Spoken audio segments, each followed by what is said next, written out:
people are loving discovering more about themselves. And that's a really enjoyable, part of being a matchmaker, is seeing people have aha moments about their own, values and their own patterns of behavior. It's like they unlock something within inside themselves, and that frees them up, to love again and to seek companionship. The 5 Love Languages, I love that book, and I love sharing that with clients because they learn so much about themselves. Connect Coaching Unplugged. So everyone, welcome to the Connect Unplugged Podcast, episode 9. We're very, very excited to have a special guest today with Genevieve Burke, the modern matchmaker. Genevieve believes in old-fashioned values in a modern dating world. Her concierge boutique dating agency helps professional single men, women aged between 35 and 65 to find a long-term romantic relationship without wasting time online dating apps. You know how tedious that can be for those of us who have dived into that world before. Genevieve believes everyone deserves love at every stage and phase of their life, and true love is out there, and the key to successful long-term relationships is choosing wisely. In the first place, we make that decision very easy when you get matched on values and personality traits. Thank you for being here, Genevieve, and thank you for joining in, as always, my amazing business partner and good friend, Connor Healy. Hey team, Genevieve, welcome. Thank you, guys. Great to be here. How fun is this? We get to talk about love and romance and all those wonderful things that really lift everyone's spirit, right? Absolutely. And what a perfect day of the week to do it, on Friday, just before the weekend, where the new dating scene and dates start to kick off. We've just had Valentine's Day last week. It's a special time of year for my wife and I because it's our wedding anniversary coming up in a couple of weeks as well. So what I'd love to find out, Genevieve, is what is it that makes the modern matchmaker different, and how did you get into this line of work in the first place? I'm incredibly curious to find out more. Thanks, Cal, and good morning, Connor, as well. That's a great question. And so a lot of people want to know that because it is a little bit quirky and a little bit different, isn't it, when you hear a modern matchmaker? The way I got into it was actually through, don't hold this against me, but many years ago, I was a divorce mediator. I was a court-appointed divorce mediator. So my role was to assist couples that were at that really, really tough stage of separation to do their childcare arrangements. So, and also their financial arrangements as they've split. So they're dividing assets, and I guess in some ways they're dividing children, which is a really tough thing to do. And I had a story once where, and I went into it thinking that people wanted to go to mediation for help. They wanted to resolve the conflict. They wanted to be able to move forward in their life, but instead they were just entrenched in the problem. And so I realized that I was really coming into the equation at the wrong end, because I have this massive desire to help people. That's really my passion, is I see the greatness in people where they don't see it in themselves. And I see potential in people when they don't see it for themselves. And I know that's something that you guys, is true to your heart as well. So one day I was in this 4-hour mediation. I just finished negotiating the whole childcare arrangements for the next 12 months. And as we were signing, the gentleman happened to say, I want this, this, and this on Christmas Eve. And I said, look, this could tank the deal.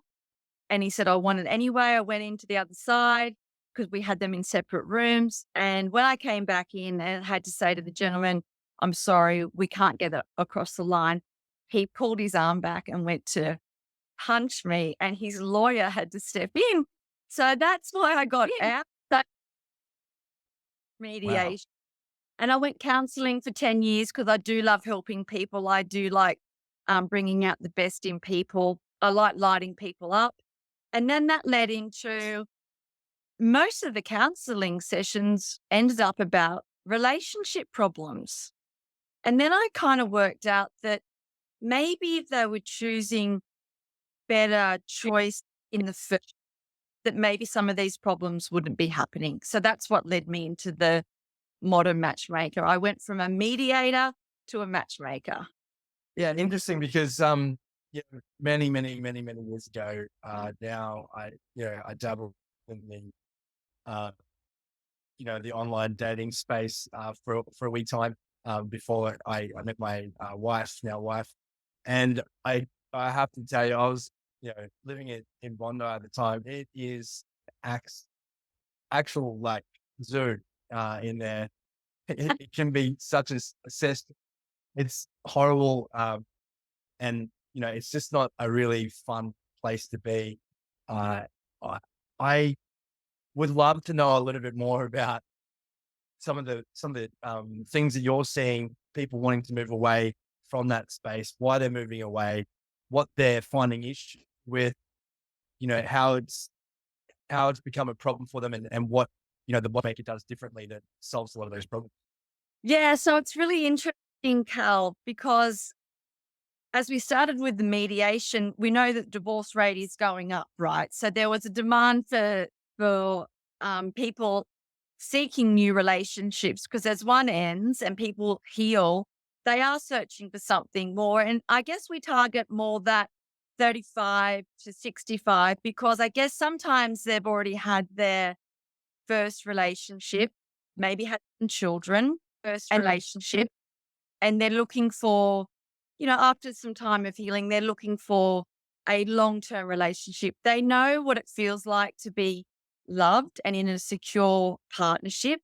Maybe it's gone wrong. Maybe it's a reason. And they are looking for love again, but they can't find it on the dating apps. Let me tell you how the dating apps started, and this might explain some of the murkiness around dating apps. The first dating app really started with Grindr, which was in 2009. And that was set up for a certain part of the community, which was also seeking love. And then the heterosexual apps in 2012, which was really Tinder.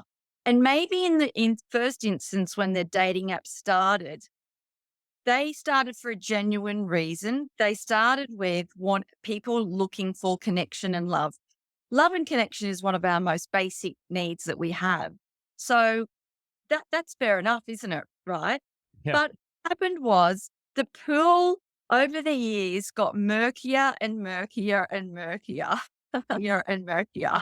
And so instead of people looking for long-term connection, they realized that they could get a short-term immediate hit of dopamine by perhaps having a short-term relationship, maybe even a one-night stand.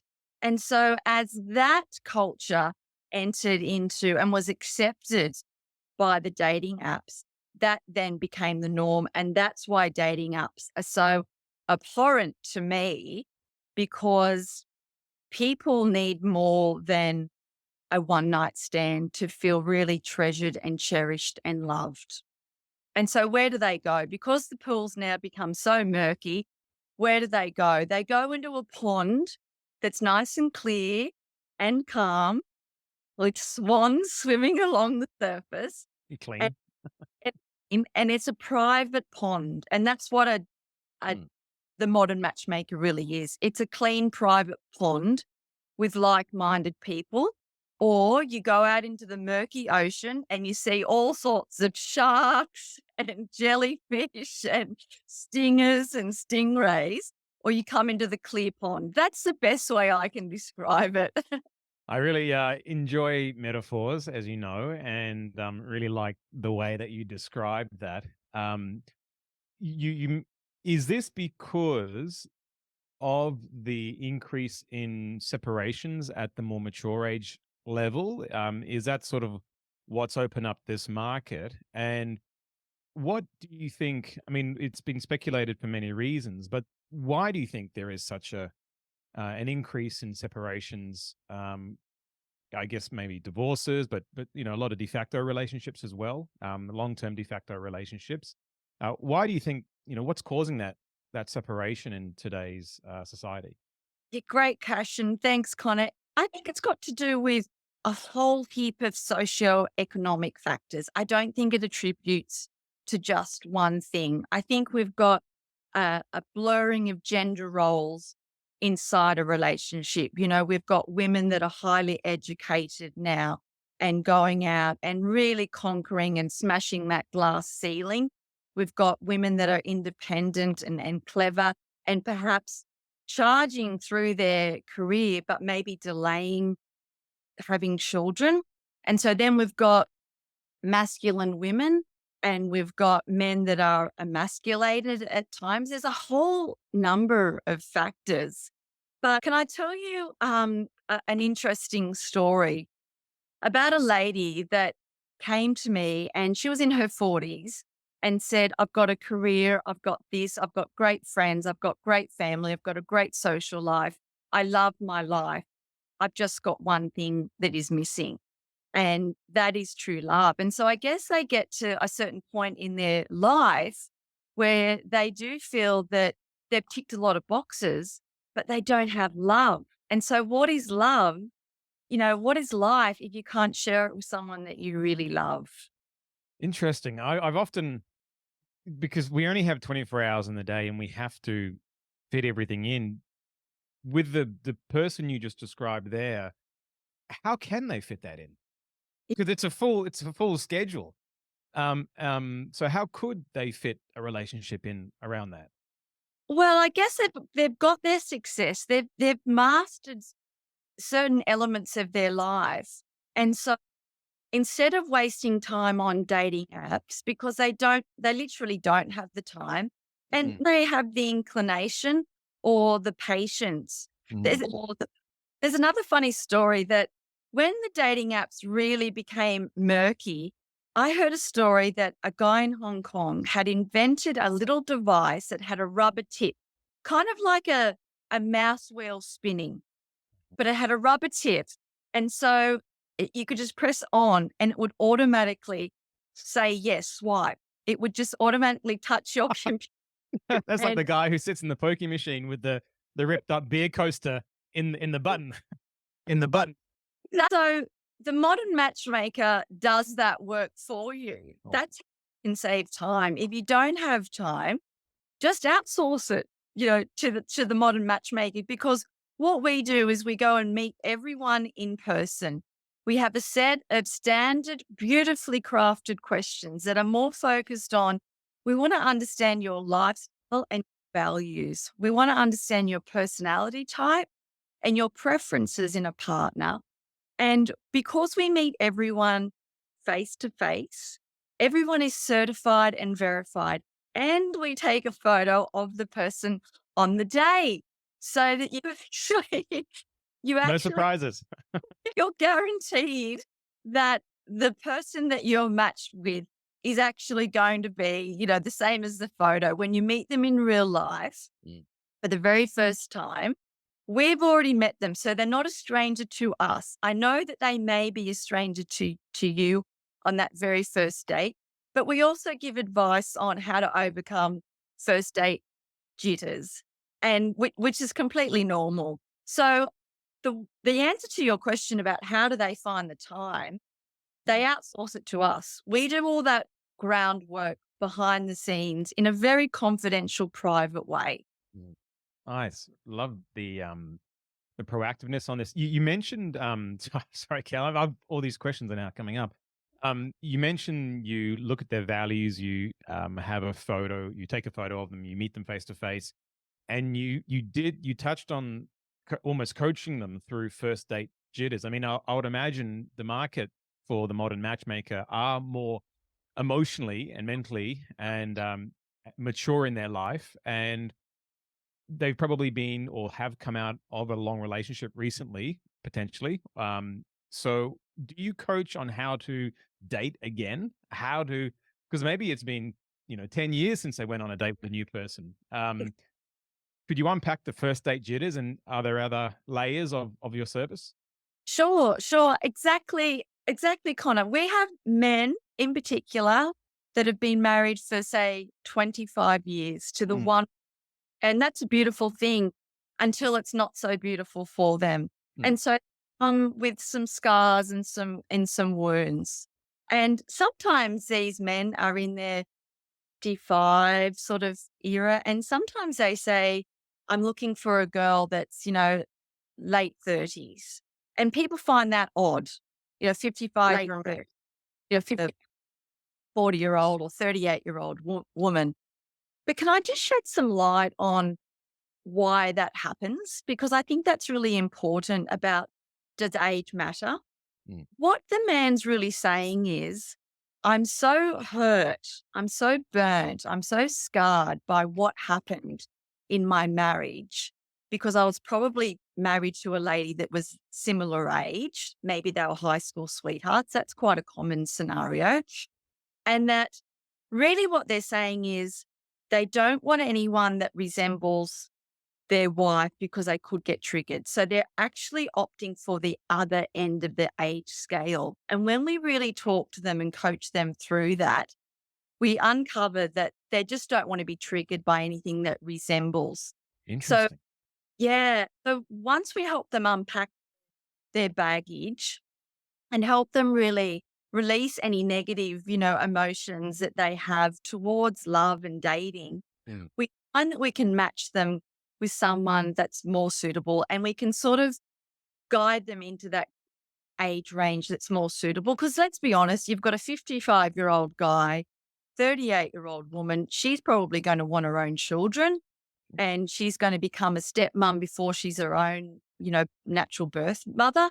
And that's a big ask to ask of a 38-year-old. So we just coach people, coach. That's an interesting one. And I would imagine the success rate, matching someone is one thing, but the success rate, the longevity of that success rate would be another metric, I guess you could look at. Another metric.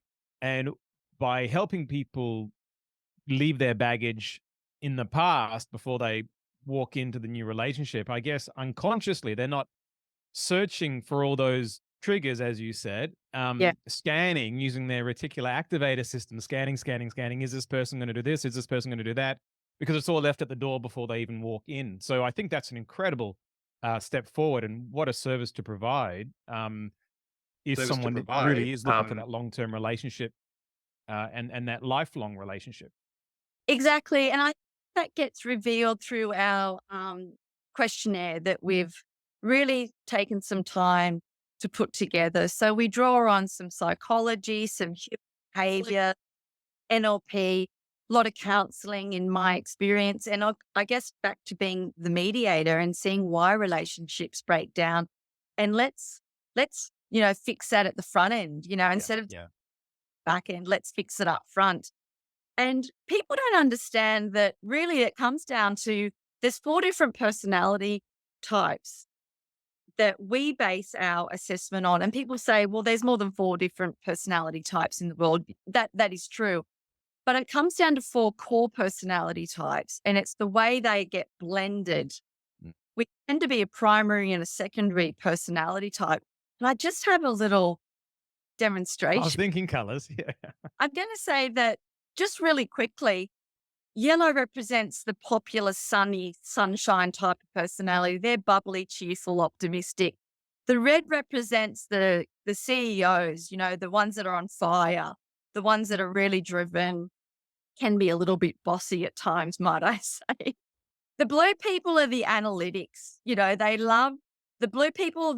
We call them the perfectionists. They love data. They love analytics. They love analyzing things. They're slow to make decisions.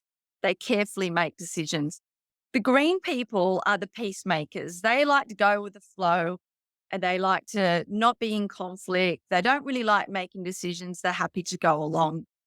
So what actually tends to happen is the kind of CEOs, they like to have some Indians, which are the peacemakers. Yeah. And equally so, these bright, sunny people, well, these blue analytic people are a little bit attracted to that. But guess what? When you match with a diagonal, it tends to eventually wear off. So eventually the Indian gets sick of being bossed around. And eventually the sunny person is a little bit tired of having to lift up the data analytics, but a little bit drawn to what's opposite to them. And that's why people, that saying opposites attract. Mhm. They can absolutely attract. But what we find when we really look at successful relations out there is it's best to have a box in common. So not be diagonally opposed to one another, have a box in common. And we find that that's what's been very, very successful. And of course, matchmaking has been a tradition in India for hundreds and hundreds of years. And they were the parents of two, families considering the personality traits and characteristics of their own son or daughter. And those parents would get together and talk about their son and daughter and their personality traits and their values and and that's how matches were made. And I guess we've just modernized that because that's been so successful for years, been a huge tradition, and we've just modernized that. So, quick question: what do you mean about a box in common? Do you mean like red with red, green with green, blue with blue, yellow with yellow, or do you mean like the red with the yellow and the green with the blue type thing? We find that, let's say that you're both CEOs, and we have a lot of professionals, business owners, executives in our matchmaking team. That's sort of who this service is really going to be the most benefit to, I think, because they're a little bit time poor, and they're used to understanding human behavior and personality, and they're used to outsourcing personnel through HR companies. So I guess in a way, we are like a HR company for love. And Of so, course. so both have this box in common, the CEO driven, goal setting, goal orientated person. But then you also have a sunny, popular, happy, cheerful personality. That's great because you're going to have this in common. So your goals will be in common, but you'll also be lit up by the sunny, cheerful, bubbliness, energetic, optimistic personality. Or you may also be matched with someone that is red in common, but actually also is blue. So having a box in common, really, you can be this and this or this and this, but as long as you have a box in common, that's where we'll find the most common ground. Hey, you might both have the sunny, bubbly, cheerful, energetic. So these people are really, really social. So you'll love going out together, and so that is a common box. Yeah, I find it interesting because the whole dating app scene really has thrown fuel to the fire of the whole hookup culture, um, ideology. And I feel like, a lot of people are turning away from it at the moment, especially as people get older. I've got a lot of uh, female friends who are professional working women. They've got really well paid corporate careers, and they've been working really hard towards that, like smashing the glass ceiling, as you said. And a lot of them are getting to a point now where they're so fed up with the dating apps. They're starting to get to those later years for pregnancy being by Yeah. 40, 45 type years. And, they just don't have the time to waste on those apps. Often when you're using those apps, you're having to constantly sell yourself to someone that you've just swiped on. You know that you're competing with probably 10 other people, maybe more. And then because of that, you've got a number of people that you're talking to at the same time. Which, like Connor said before, it exhausts people. It takes up so much of their time when they're already working professionals, when they already have, so many different commitments and responsibilities and obligations in their life. It just turns into another chore. And I think when you're doing anything that you really want, but it's starting to feel like a chore, then you're not going to get the best out. I think that's true for love, just like it's true for business and fitness. I think any of those things become a chore. Your energy and your commitment to them dwindle.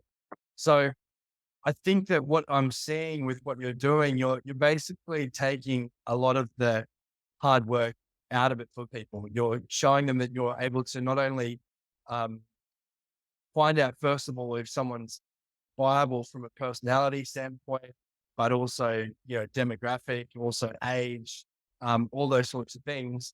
And you do that in quite a balanced and private way that people feel safe and secure that they're being looked after. Almost like, you said in intro, the concierge, someone who, you check in and you get looked after. You've got so many other things to be thinking about. The thinking gets all done for you. And you get guided through the process. They just have to, commit and put their names down and put their hands up. So who would fit that for you? Like you spoke a little bit about how a number of your ideal clients are in corporate. They're used to outsourcing, so that they're willing. They don't have the time, so they're happy for people to take that over for them. Yeah. Could you describe in more detail both, I guess, the men and women that do approach you, or anyone that's listening right now that might be thinking, hey, is this something that's for me? How would they identify themselves, or how would you describe them, so people can see that it is maybe a viable pathway that they would like to take? Absolutely. The reality is not everyone wants their photo online. Yeah, people need to protect their own privacy and confidentiality. So not everyone wants their photo on the World Wide Web. So particularly like people that have got some level of status or strong family connections, or even school principals, school teachers, they don't want their profile online. They don't want to see their students know that they're, dating online. And I'll give you an example of an executive gentleman that's aged about 51. And he said to me, he rang me after 2 weeks of being on the dating apps and said, I just can't do it anymore. And that I hear that a lot from people, men and women. I just can't do it anymore. And I know Connor loves a metaphor. So think of it as with the online dating apps, you've got a bag of 100 marbles. So you could be talking online to 100 people at a time, texting away. That's time consuming. Your profile's online. Everyone can see that you're single and looking to mingle. And that's an issue in itself, because we deal with people that respect privacy and value confidentiality and value a one-on-one service. So let's say you've got a bag of 100 marbles, you're texting 100 people. I'm going to say I'll role reverse for a moment. One lady's texting 100 men. It goes the other way as well, but we'll do it this way for this example. So she's texting 100 guys. First of all, she doesn't know who she's texting.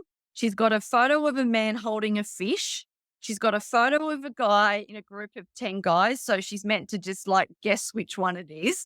She's got a photo of a guy that's maybe half naked in bed or in a bathroom shot. Is that appealing? I don't think so. Not to my clients, it's not.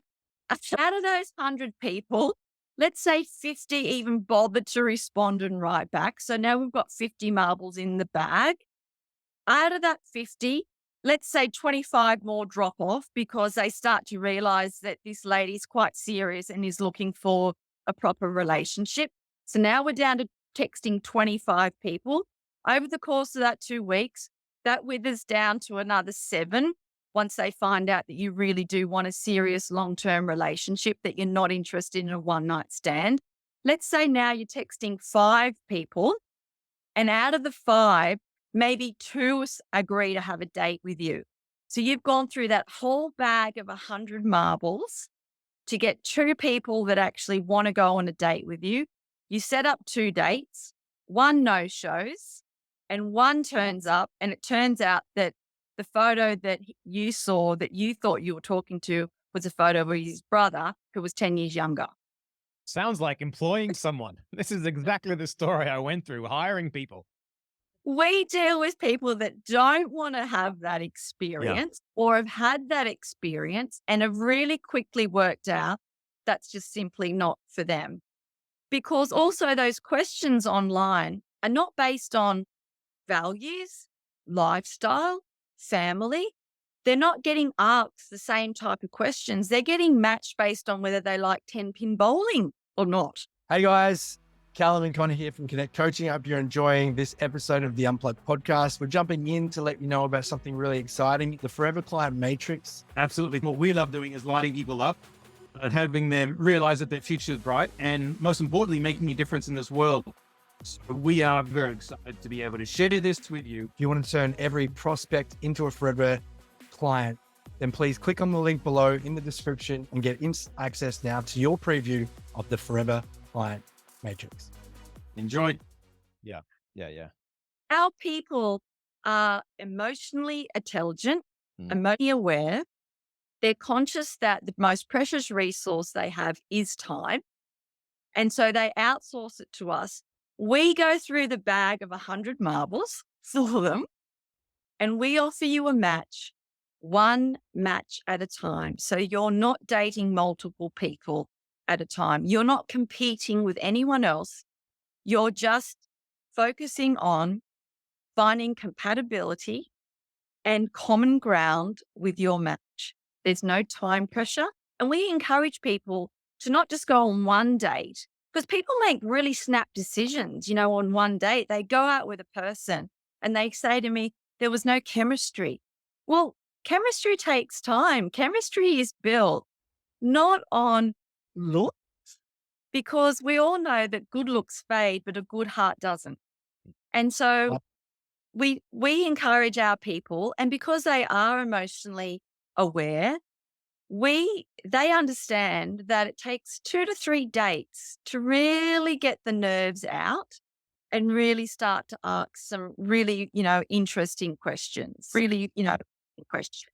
A lot of our clients like to travel, overseas. So we get them talking about not just the weather, but, we like skiing. Oh, we like skiing too. Oh, where was the last time you went skiing? Oh, we were in Aspen. Oh, we like Whistler. So people, we encourage them to be able to have that level of conversation. And it reminds me of a metaphor that I sometimes use, and it's about buying a car. You can go on a parking lot and test drive 1,000 cars, and it's going to take you a long time. Or you can go in with clarity and knowing what sort of car you want, and it nails it down to about 3 of them. So the time it would save would be incredible, and the certainty. I mean, if I've only got X amount of time to invest in my relationships every week, I'm looking for certainty. I'm looking for certainty with that, and I think having someone like yourself guiding that process would, I guess, give people a lot of certainty is coming up, but it's almost like reassurance that it's like economies in opportunity cost in life, and economies of scale, that the investment of time I'm putting in, I have a much higher percentage of creating something special going through the modern matchmaker versus just clicking, getting a little, working out my thumb on the apps.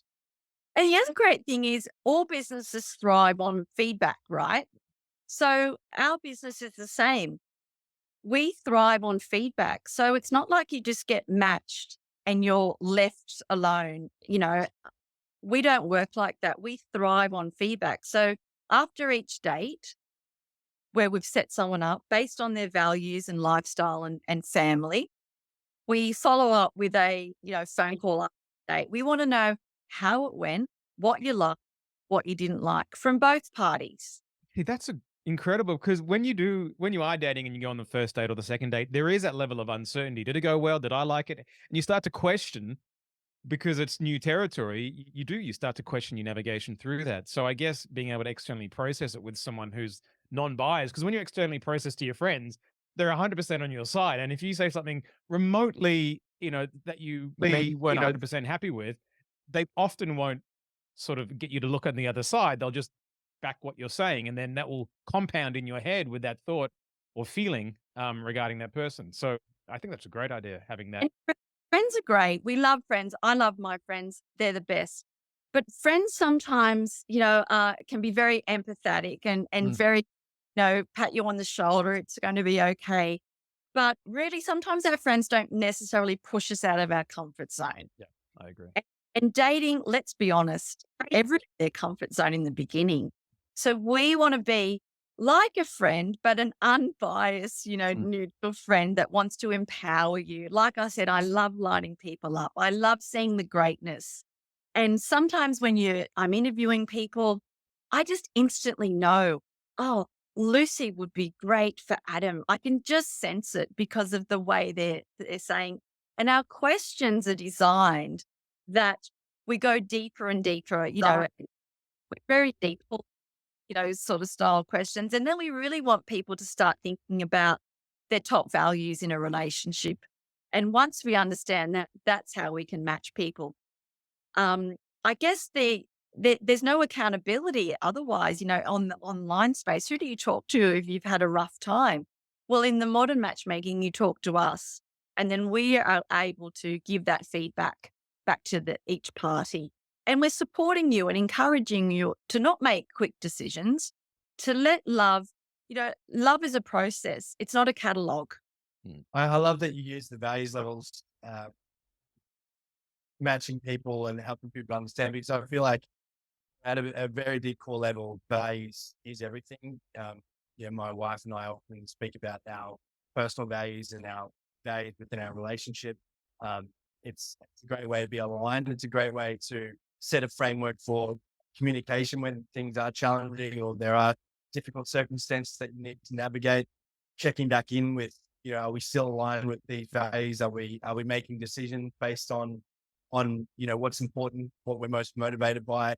And it can help fast track those decision making moments. I'm fascinated by all of that. I think it's exciting, and that you're tailoring your matchmaking to those values, because beyond personality, beyond even sometimes your beliefs, your values are something that you can be aligned on and still be different to one another, but know that you're walking in the same direction hand in hand. Another great book that I read many years ago, and it was fantastic, with understanding how different people can communicate in relationships, especially when it comes to love and how they feel loved, is the 5 love languages. Do you work with those? You probably consider with your work. Have you read that book before? I love that book. I love that book, Cal. It's a great book. And people love discovering things about themselves. And that's what they do in our free 1 hour sort of interview. People are loving discovering more about themselves.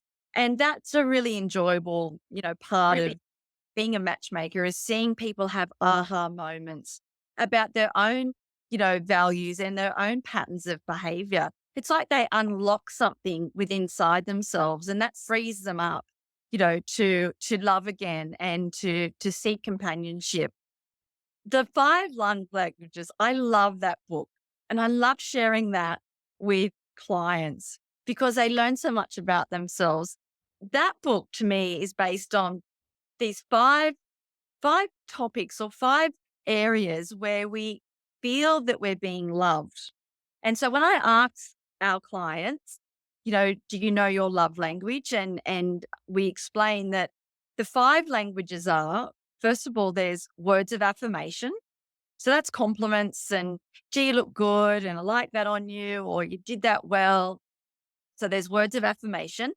The second one is acts of service. That's when your partner does something for you. They may fix like the plumbing, or they may go and get the groceries for you, or they do something. They may pick up the children for you, or they do something of service to you.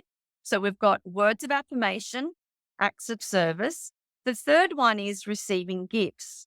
So whether that's a bunch of flowers or your favorite chocolate bar, or, a holiday or a weekend away, that's receiving gifts. Some people feel loved when they're receiving gifts.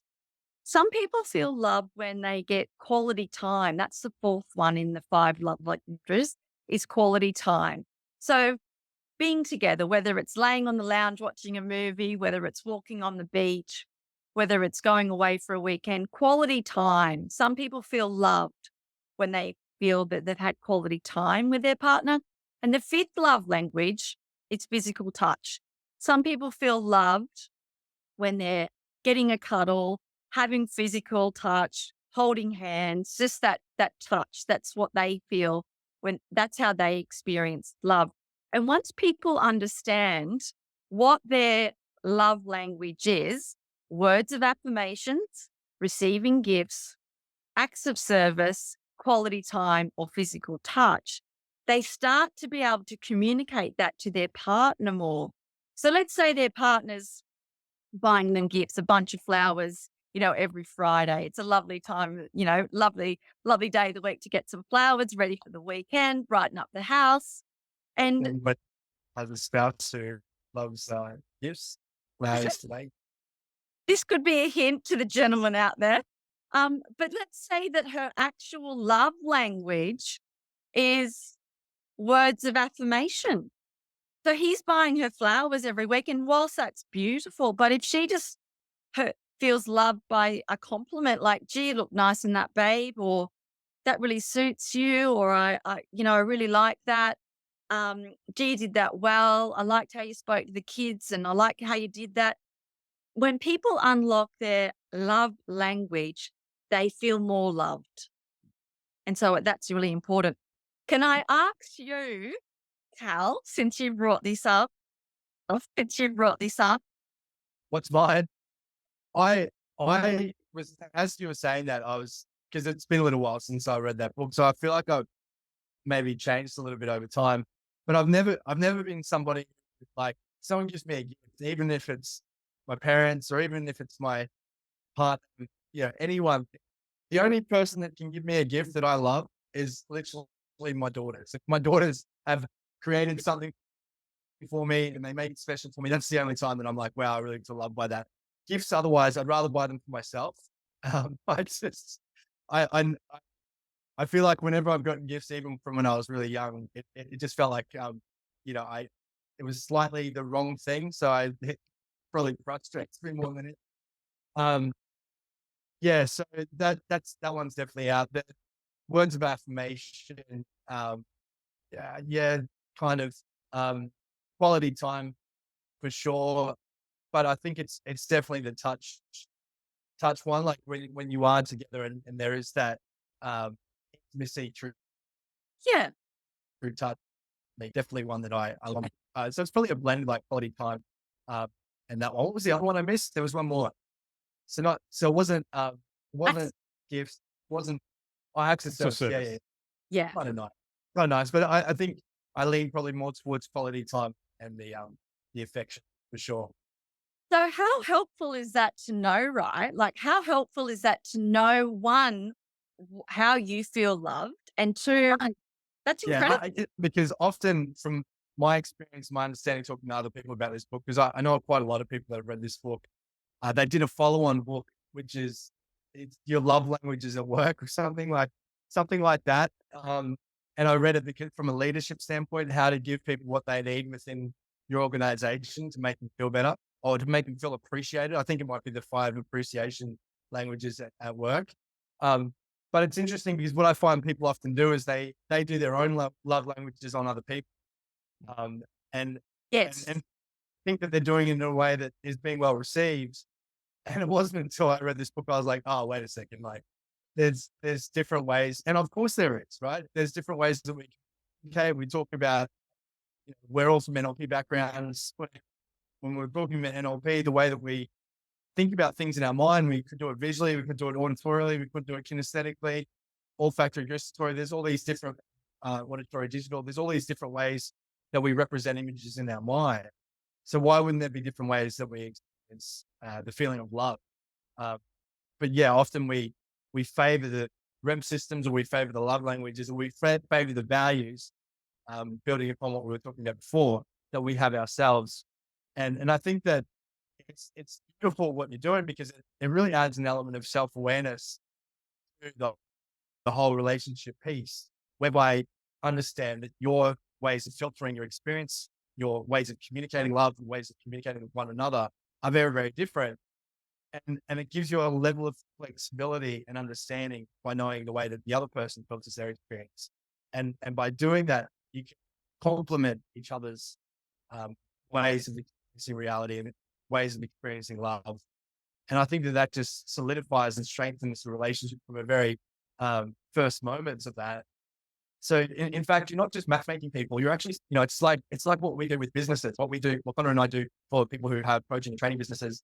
We don't want just to help them launch or build or grow their business. We want to, from the very first moments that you work for us, set yourself up in a way that business is going to last long term. We don't want to just do the one night stand business or,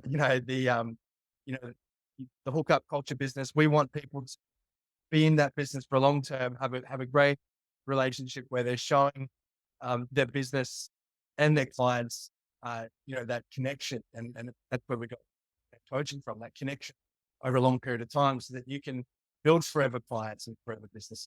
And I guess for you, it's forever matches, isn't it? It's, and that's Forever matches. Yeah. Connor, it wouldn't be fair if I didn't ask you your love language real quick. Yeah, I you know what, now that Calum mentioned the 5 appreciation languages in the workplace, I think now I know where I went wrong. I would have employees coming in and expecting acts of compliments and acts of service. So they were looking for a, hey, you've done a great job, here's a raise, and I'll just give them a hug. And there was always there's weird. No, I'm just joking. But I am imagine that 5 years of service, you get a hug. So I would absolutely say affection, acts of touch, 100% rock Yeah. solid on that one. And there's time. There's the gifts. Gifts are nice. I do like time, and I do. So if we live busy lives, yeah, the acts of touch is important. And if we can't spend time together, then was it acts of compliments or it wasn't compliments? Acts of Affirmation.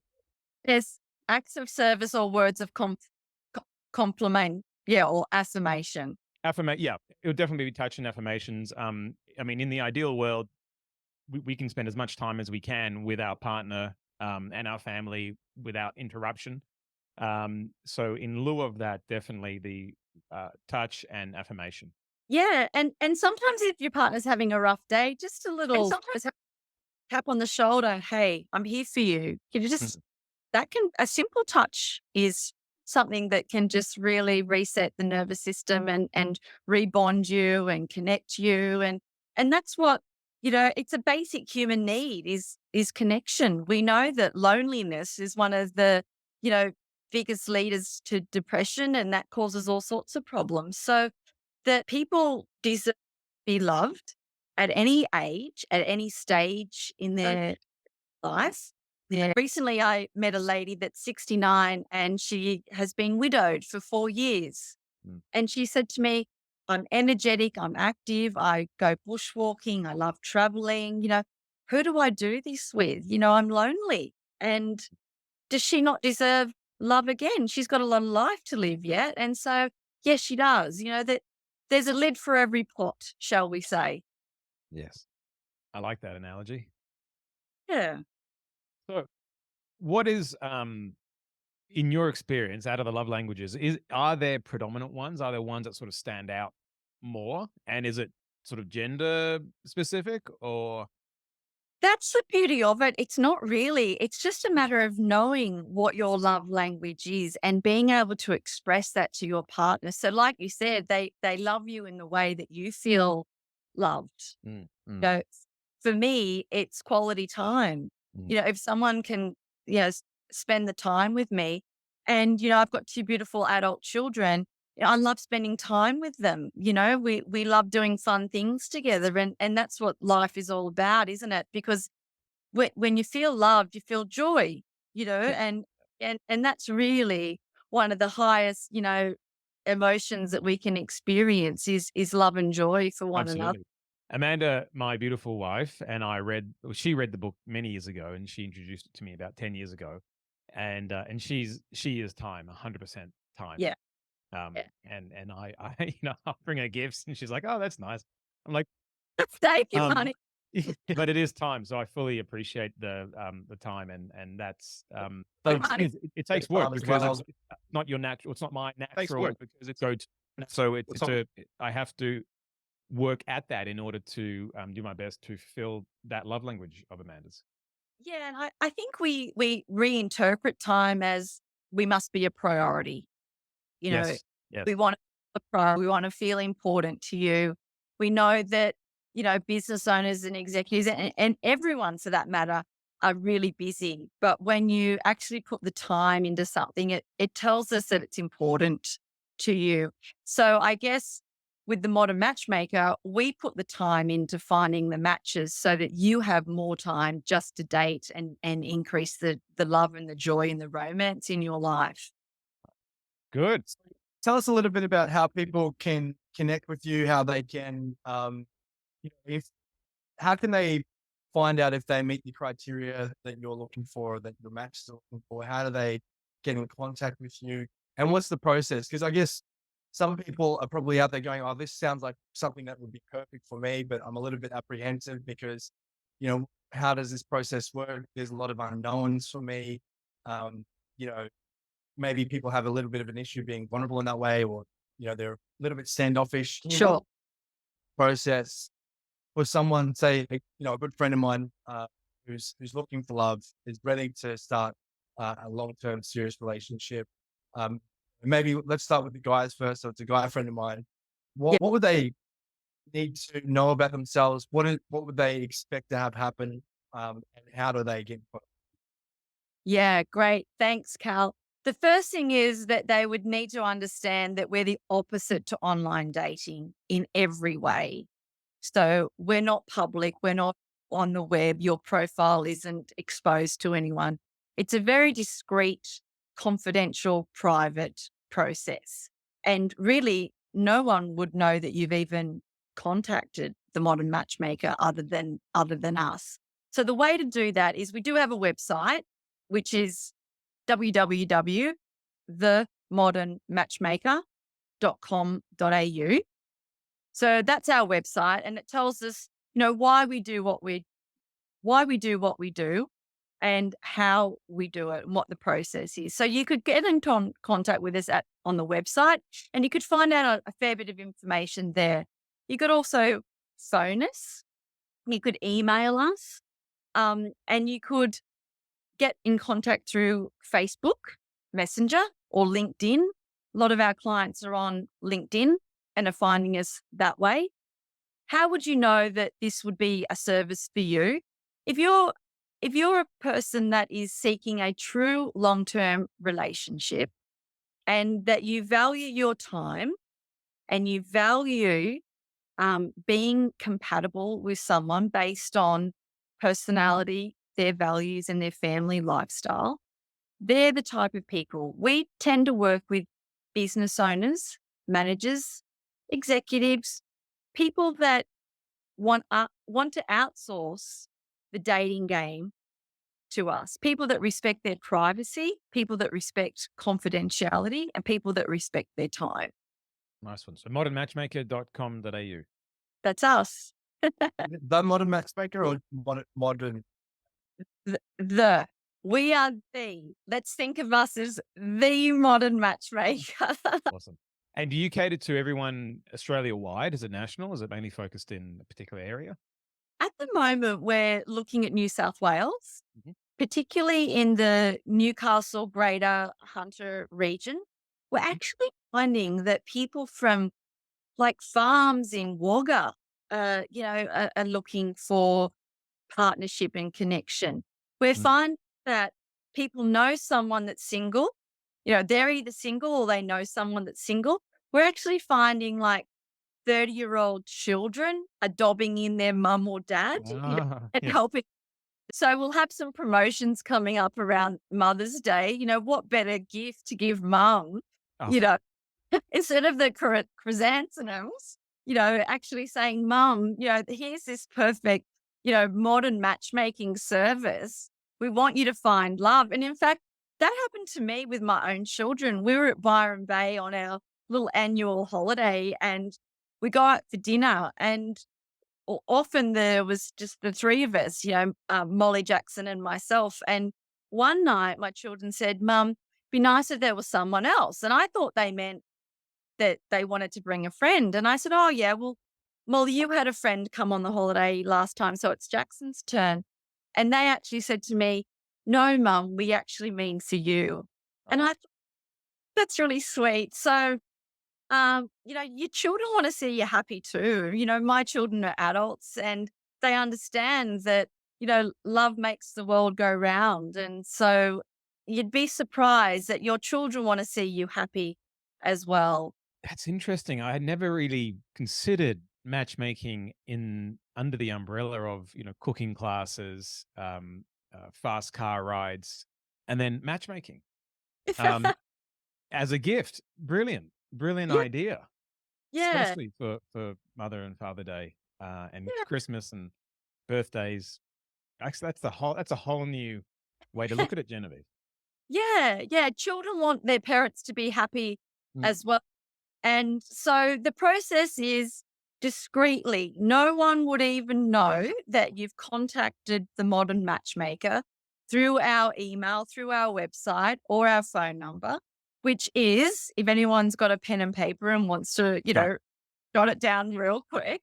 It's in the description. So you guys, uploading this to YouTube or in the description as well. Thanks. It's 0249632426. That's our phone number. So you can get in contact with us that way. You can message us through Facebook as well. But once you do that, we just get on a phone call for 15 minutes and have a chat to you to see, what exactly you're looking for. We set people up with long-term relationships that are looking for that serious companionship. If you're looking for a one-night stand, there's other options for you. It's not our place. Then we would book in a time. And quite often I'm going to people's favorite coffee shops.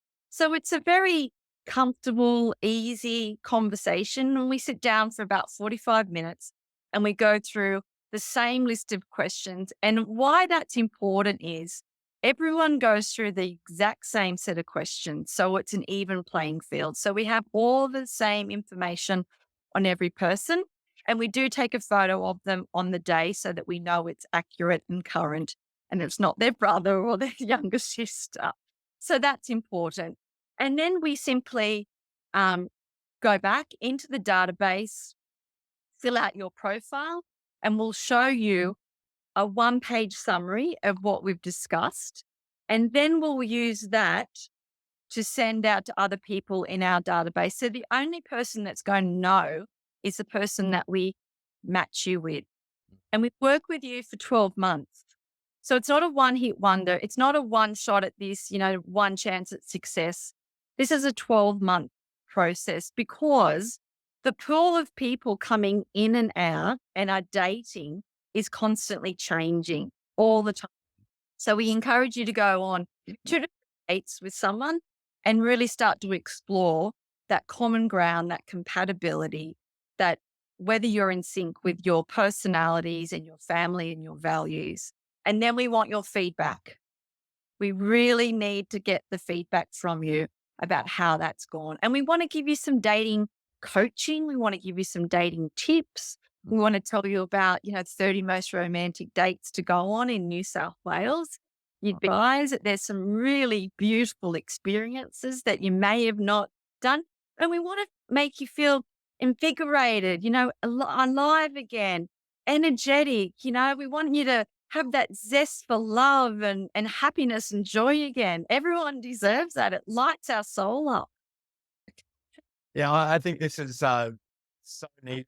And I feel like for a long time, people haven't really had a place to go. If they weren't successful on the dating apps, I know a lot of people that, I'm friends with, my wife's friends with, that have kind of just given up on the whole idea and kind of hoping that maybe they'll meet someone, organically. But there's so much dissociation and there's so much disconnection. In the real world at the moment, most people are living through their phones. So it's difficult for them to find that spontaneous moment of meeting somebody for the first time. So I think having a new avenue to take where it is professional, it is discreet, it is, you are well looked after, and you're almost, having your hand held that entire way over that 12-month period of time, incredibly well positioned at this point in time, but also for your target audience. And I think that there couldn't be a better person doing this. Absolutely. Oh, thanks, guys. Like we love talk about it, the way you talk about it as well. You're so clear on all the things that people are challenged by when it comes to dating. You have obviously meticulously taken all of that into consideration when designing the product and service, the client experience in your business. Yeah, I'm excited for where you're taking this. I'm excited that so many more people are going to be connected and having that loving experience and being matched perfectly by you. So, yeah, well done for putting this.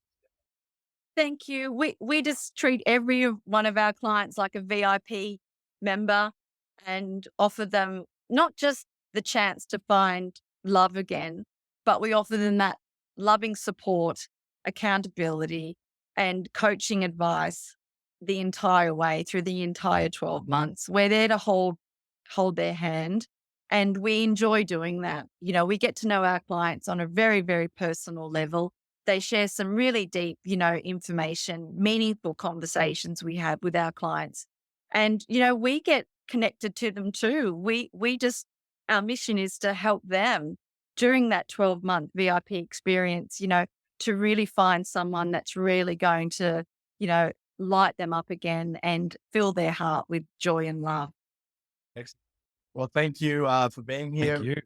Notes for how to contact Genevieve and become a part of the Modern Matchmaker will be in the description notes in the comments of these lives, and also on YouTube when we run it back.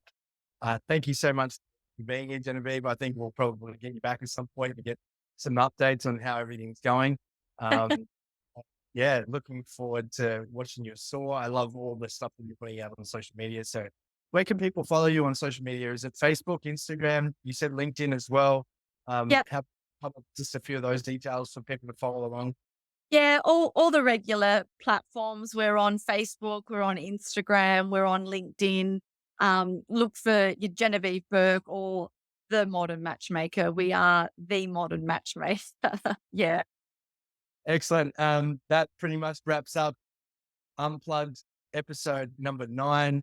Remember to follow us on YouTube at Connect Coaching, the Unplugged Podcast. Please like, please subscribe, and put those notifications and alerts on so you get notified when the next episode is out.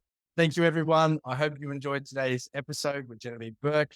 And thank you, Connor, as always. Cal, thank you, G. Take care, guys. Bye. Thank you. Bye. Hey, guys. Calum and Connor here from Connect Coaching. I hope you're enjoying this episode of the Unplugged Podcast. We're jumping in to let you know about something really exciting. If you are a practitioner, a coach, or a trainer in the alternative therapy modality space, the Forever Client Matrix is something that we've modeled in the last 30 combined years, both Connor and my experience.